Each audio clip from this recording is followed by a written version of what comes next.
Selamat pagi, selamat datang di Belajar Komputer Channel. Kali ini saya akan memberikan sebuah tips, tapi sebenarnya bukan tips sih, semacam sejarah bagaimana Windows itu berkembang. Dan saya akan memilih 4 Windows terbaik sepanjang masa. Oke, kita ikuti.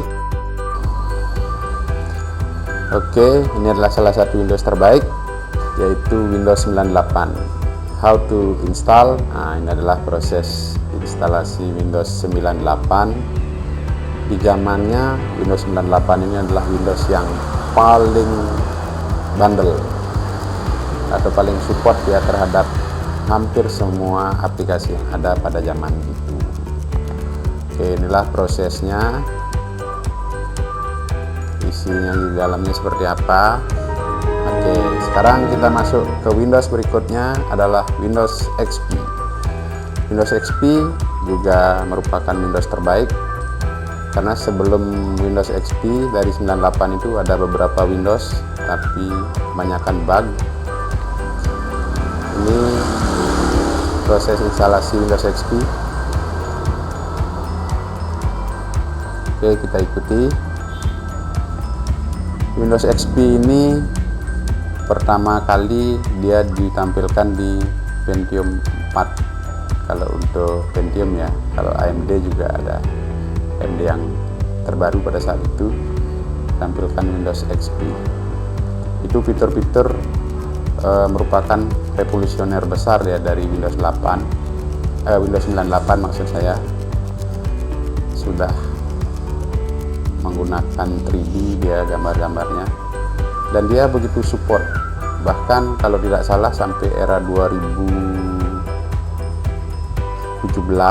2015 itu Windows XP masih kita gunakan, terutama di perusahaan-perusahaan besar dan servernya. Oke, itu Windows XP. Berikutnya Windows apa? Kita tunggu. Ini adalah isi dalamnya Windows XP. Juga proses instalasinya tadi saya sampaikan.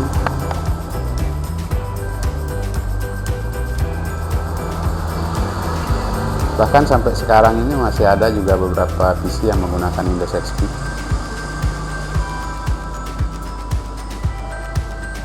Oke, sekarang kita ikuti Windows berikutnya, yaitu proses shutdown-nya Windows XP.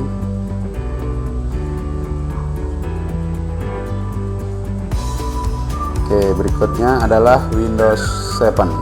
Windows 7 itu masih eksis sampai sekarang ya. Sebelum Windows 7 dari XP ke 7 itu ada beberapa Windows juga. Nah, setelah Windows 7 ini ada Windows 8 sebenarnya, cuman dia banyak crash, saya tidak bahas di sini. Dan yang terbaru sekarang adalah Windows 10. Oke, ini bocoran. Nanti saya coba review, katanya udah ada Windows terbaru. Nah, ini Windows 10, Windows terbagus juga. Oke, demikian informasi kali ini. Jangan lupa subscribe, karena subscribe itu gratis. Terima kasih.